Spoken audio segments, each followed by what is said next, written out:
the Scrappin Rabbit, and I have a project share and a process video to share with you guys today.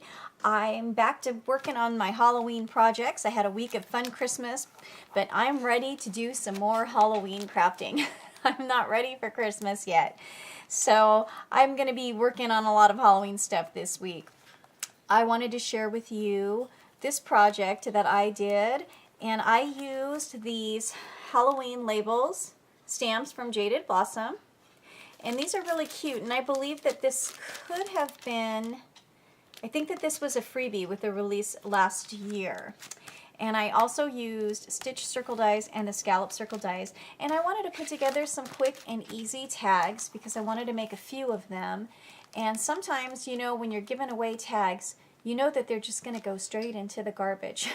And so it's heartbreaking if you spend so much time on a tag that somebody's just going to look at, rip off, and toss in the trash. So I always try to do something a little bit extra special so that maybe there's a chance they might get saved, but I'm not going to cry if they don't. These, however, are pretty simple, and you can do them make something like this with minimal supplies. So all you need is a circle die, a scallop die, or you can even use punches if you have the bigger punches. Because I'm using the smaller one, I'm using this circle die right here. And this stamp is really, these are pretty nice. When you have the reverse stamps where the ink goes on the background, those are pretty easy because you don't have to do any kind of coloring. And coloring, as you know, those of you colorists out there, for me at least, coloring takes a while, just like paper piecing does. It takes some time. So if you want to do something quick that still looks good, you can get these kinds of stamps that are the reverse stamping, where it focuses more on the background, and then there's no coloring involved, and you have this great image, and you're ready to go. So let me show you what I made. So I made some really fun tags, and I used minimal products for this. So look at how fun that stamp is without having to do any kind of coloring. And then you have the scallop circle die and the circle die just layered on top of each other, and then a little plastic spider, some string, and boom, you are ready to go. You've got some really fun, cute tags that have interest, that hopefully there's a possibility that it might get saved. I'm not sure. But I'm going to go ahead and share with you how I put together these tags. And I did use them for these goodies that I got from my kids. I found these really cool chocolate skulls, and I just thought that they were really, really awesome. And they came with the little packaging tag and then this bow. I decided to keep the bow on it because it is orange, and I figure orange, purple, and black, they all go together, and so I want to leave that, even though that bow is pretty bright on there with that gold center. I decided to just go ahead and leave it there. But I found these at Tuesday morning when I was out shopping with my girlfriends, and it's far away. It's not near my house at all, so it was just one of those times when I went and got out and got to look around, and I find some unique things sometimes, and this was one of those things that I found that I thought was pretty cool. The only problem is I have no idea how I'm going to photograph these because they do not stand up. They just kind of roll around, but I'll figure that out when I'm done with this video. But anyways, let me show you how I put these together.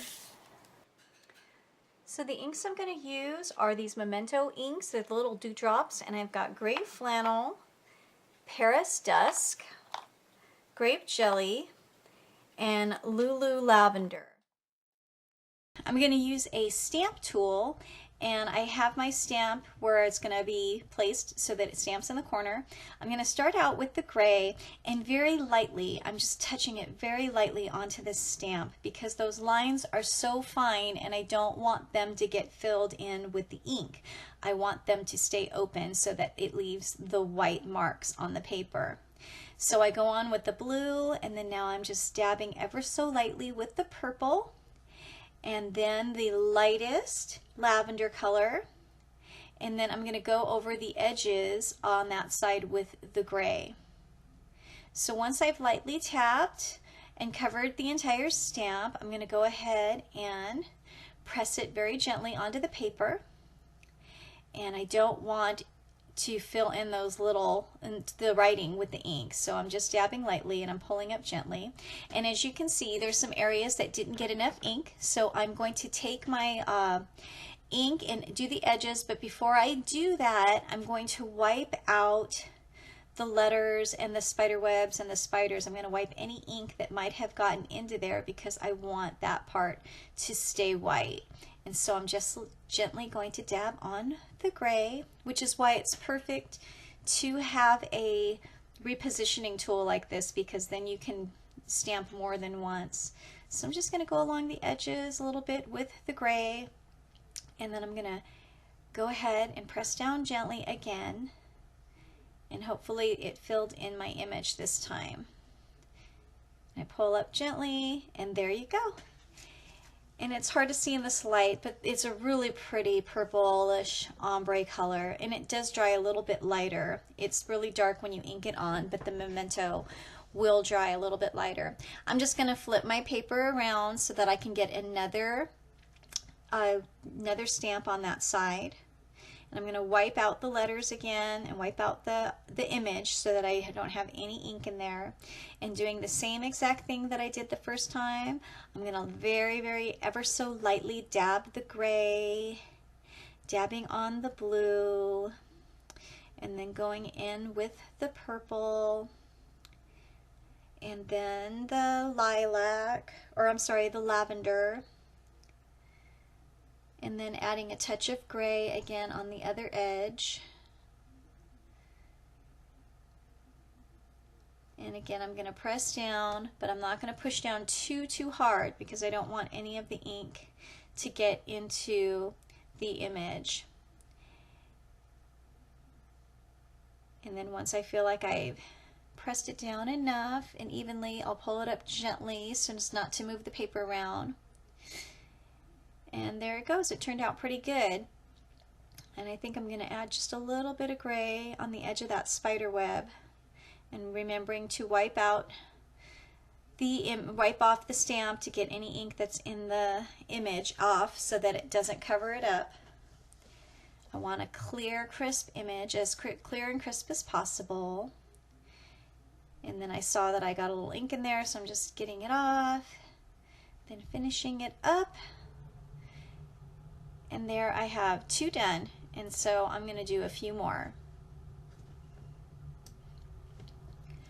So I have 5 done, and so I'm going to use the scallop circle dies and the stitched circle dies to cut out my stamped image. And these are the sizes that I'm going for, the ones that are closest to my image size. I'm going to grab my Big Shot, and I'm going to go ahead and run them through. Now the die is bigger than the actual image, and because I want it to be centered as much as possible, I'm going to use some painter's tape to tape down the die so that it doesn't pop around.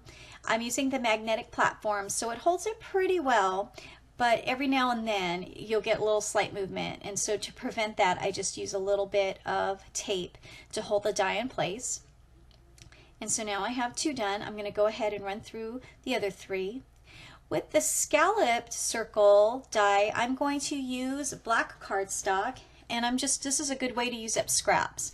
So I cut 5 of each, and as you can see, there is a white strip around each of the stamped images, and I'm going to use a Nuvo glitter marker, and I'm going to color that white strip in. Now I'm using a sparkly silver one, and I'm taking my time. I have this sped up a little bit, but I am really taking my time because I want it to be as even as possible, and so I'm trying not to rush so that I can get that silver right up against the edge of the stamped image so that I have a nice solid frame, and so that it's as even as well. And it gives it just a little bit of sparkly touch. And contrasting on the black, I think that it looks really nice. So I'm going to go ahead and continue on coloring. Now for the next couple, I'm going to use purple because I wanted to see how that would look. And that does give it a darker border, but the thing that I realized was that it does show up more if I'm not perfectly in line with the stamp image. You can see the flaws a lot more with the darker purple than you can with the silver. But I went ahead and went for it, And I made sure that I was going around the edges because I didn't want that white to show. So I'm going to go ahead and color around the sides so that I don't have any white popping through. So now I'm going to use some Scotch tacky glue, and I'm going to use that to glue my tags on. It's a really quick way to do it. You can move it around a little bit till you have it exactly centered the way that you like. I just dot the glue on. It's really quick drying. Use my tweezers to help me center it. Push it down a little bit, and then within seconds it's dry and it's not going to go anywhere. And sometimes for a smaller project, I find that liquid glue is easier to do, especially when you're doing something like a circle, because you don't have any small little itsy bitsy crevices. So now I'm going to punch the holes. I have this little hole puncher. I can't remember what size hole it does, but it's a little one, and it's perfect for fitting through small ribbon and twine in making the tags. And so I'm just trying to figure out where I want the hole to go. And I'm using the Michaels Recollection 110 pound cardstock for the black. So it's a little bit thicker and it gets stuck a little bit, so I have to pry it open. Once I have my holes punched, I'm going to use some of this silver twine for my tags. So I just kind of fold it in half as to how much to measure in my mind how much I'm going to need. And I just stick it through the back side towards the front, and then as I pull it through the hole, I tighten it up a little bit. That way my twine is nice and tucked in, and it's not going to get tangled with anything. So when I go to use it, it'll be ready to go and it's not going to fall off. For my chocolate skulls, I'm going to go ahead and use the black twine. I think that goes better than the silver because of that gold in the middle of that orange bow. It's a little bit thicker, so it's a little bit more tricky to get it through there. But once I have it through, I'm going to pull it nice and taut. I'm going to add these plastic spiders, and I have my glue gun heating up. Now the legs kind of stand up, and so I'm just folding the legs back because I want the belly on the card. And so I'm bending those legs back, and then I'm going to add the glue to the belly of the spider so that it adheres nicely onto my tag. And I just hold it in place for a few seconds until the glue hardens and it's ready to go. And so I do that again with all of the tags, bending those legs back, getting the glue on the belly, and holding it firmly in place so that it's not going to go anywhere. And that is it. So this is how my projects turned out, and as you can see, those skulls are just rolling around.